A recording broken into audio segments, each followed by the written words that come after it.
games in as you did last season. It just comes out in a different way. Some more bumps this season, not the dramatics of the 8-game win streak last season. But what does that say about where your team is at and just in perspective of the NBA season as a whole?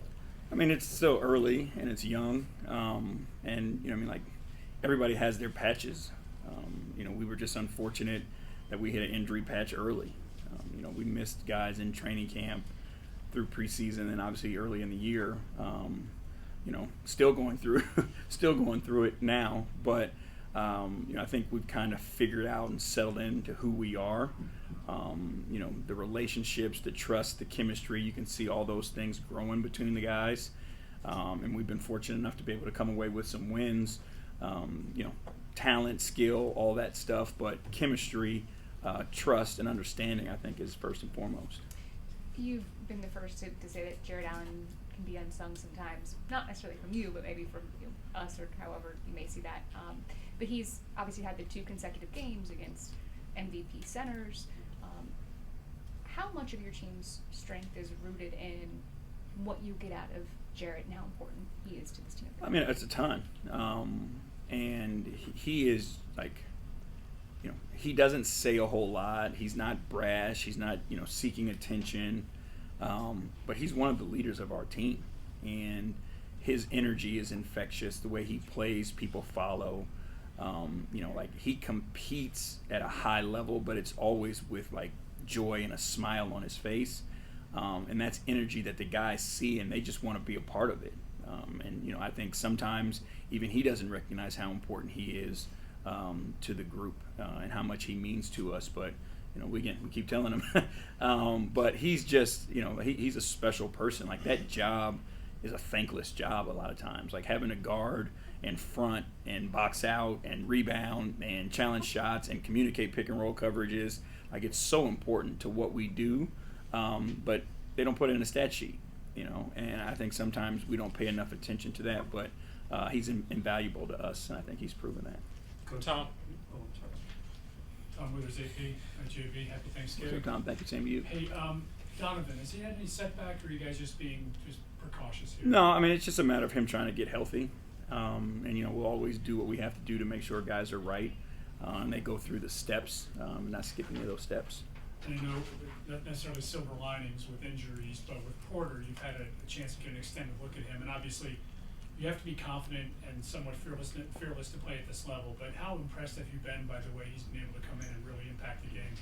I mean, it's, again, it's a maturity to him. But, what I love watching him is, he, national television, hits the go-ahead layup over the top of Embiid, and his facial expression never changed.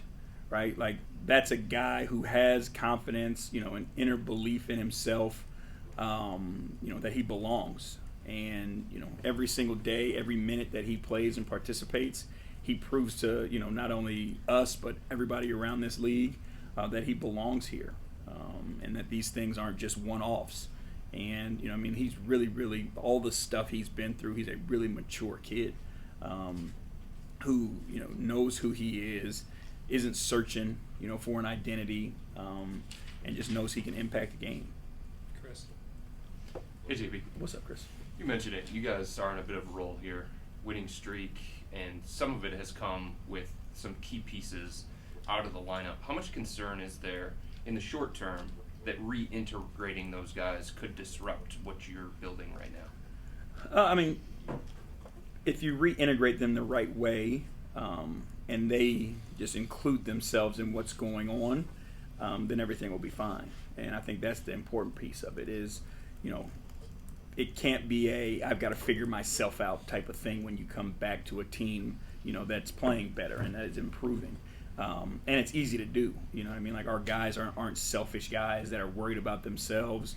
They care about the team. So, I expect them to come back and just be a part of the team. And then when you're your talent takes over, and it makes the group better as a whole. And that Karras available tonight? We'll see. Eric. Coach, a lot of teams have shied away from playing 2 bigs right now in the league. What makes your 2 bigs work so well together? What's sort of the secret sauce of their front court partnership? I think their skill sets work well together. Both of them offensively are really good passers, and they're good passers in small spacing. And, we always talk about spacing as a width thing with the 3-point line, but our guys provide vertical spacing because we can play big-to-big basketball and lob the ball over the top of, smaller guys. So we create spacing a little bit differently. But then defensively, like, they can just shut down a paint. And, most teams' offenses, although we're trying to get so many threes, like, people want to penetrate the paint in order to create those threes. And when you got those two guys standing there, it deters penetration, and people don't have to overhelp from the perimeter, and it takes away a lot of those 3-point shots. So, it's a skill set thing, it's a mindset thing, where both of them want to embrace it. And then, to be honest with you, the guys around them have to embrace it also. A lot of guys, would have a hard time with two big guys in the paint, the way the game is set up. But our guys know how important our bigs are to what we do, both sides of the ball, and they appreciate them, and they help them thrive. John. Hey, JB. What's up, John? Good, you? Spruce, obviously.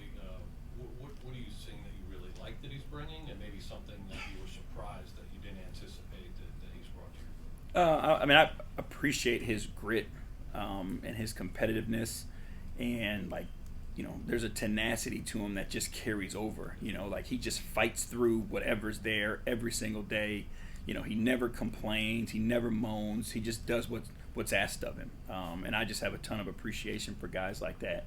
Whatever defensive challenge we put in front of him, he's not afraid to call guys out and tell them, like, we're not doing this the right way, or, we're not being as tough as we need to be. Like, whatever it is, the message that needs to be sent, he's not afraid to take that on. And I think for us, he's more of a basketball player than you could just see on film, right? And I think you guys obviously got to watch him a lot, but, he's a really good passer. He's good at playing two-man basketball. You see the relationship that he's creating with our big guys. And obviously you guys saw that between him and Bam. Like, he would get him the lob or hit him in the pocket. So those are the types of things that when you're around him more, you get to see and appreciate more, is his ability to play make and not just be a catch and shoot guy. Spence. Spencer Davies, Cavs Insider. It's been about a month into the season. We talked a lot about Evan's playmaking and ball handling coming into the year. How have you felt that that's progressed? He had he had a number of possessions last night where he was bringing it up the floor in overtime. So how do you feel like that's worked, and the guys around him too, with him? You see the pass he made to J.A. last night on the break, right? Like, that's it. How many 7-footers playing at that speed could split two defenders to another big who's running the floor with a bounce pass on the dime, for a finish. And that's what we want from him. The night before, like, I found joy, and he got a defensive rebound, and our guards came back, and he waved them off and pushed them up the floor, went down and created a open look for us. So, there's so many things that he can do, and so many plays that he can make that put defenses just in tough positions, that we want him to do it all, and he's got the freedom to explore it all. So he's heading in the right direction. You see a confidence in him right now also, and a belief that's taken another step, with his shots and all those things. Like, you're looking at the little mid-range that's going down for him. Had to turn around where he kissed it off the glass. Like, you see a belief in himself that's growing also, and that's when these guys separate themselves. And in addition to when DG's getting downhill, how have you noticed him working off the ball when Evan and when Jay have the ball in their hands? It's easy opportunities for guys if you're willing to cut, and you cut when your guys can pass you the ball. But you look at, like, Denver, but both the big guys had 5 assists, right? So they're willing passers and can share. But you just have to defend it differently. When a guy like Darius, who can shoot it off the move, you have to put your body on him. Now that gives him opportunities to cut, get to the basket, get easy ones. So I think he's doing a great job of moving. And, it's so much harder to guard than everything being static and stationary. Like, now you got to find him. You lose vision of him instead of just always knowing where he is. Last one. He'd saying at Cleveland.com, even earlier into the season, we were talking about Evan needing to do certain things like take those shots and have confidence with them, and also bringing the ball up the court. Now that he's doing all those things, especially stepping up with injuries, how important has that growth been for him? It's a personal thing with Evan, and again, I don't know how much or how well you guys know Evan, but, like, this dude is driven to be unique. and to be one of one. Like, he's not happy just fitting in. You know, he's not happy that, you know, last year he was, you know, first team all defense. Like, in his mind, where he wants to go is amongst the elite of the elite, and he's willing to do whatever it takes to get himself there. So, you know, this isn't something that he just, you know, woke up one day and was thrown into a position. Like, you know, he studies great players from multiple sports. You know, he researches life outside of this in order to find a way, you know, to continue to grow and be great. You know, there's a burning desire in him that, you know, because he doesn't show much expression, you may not be able to see. So this is something that, you know, is a work in progress, but he's heading there for sure.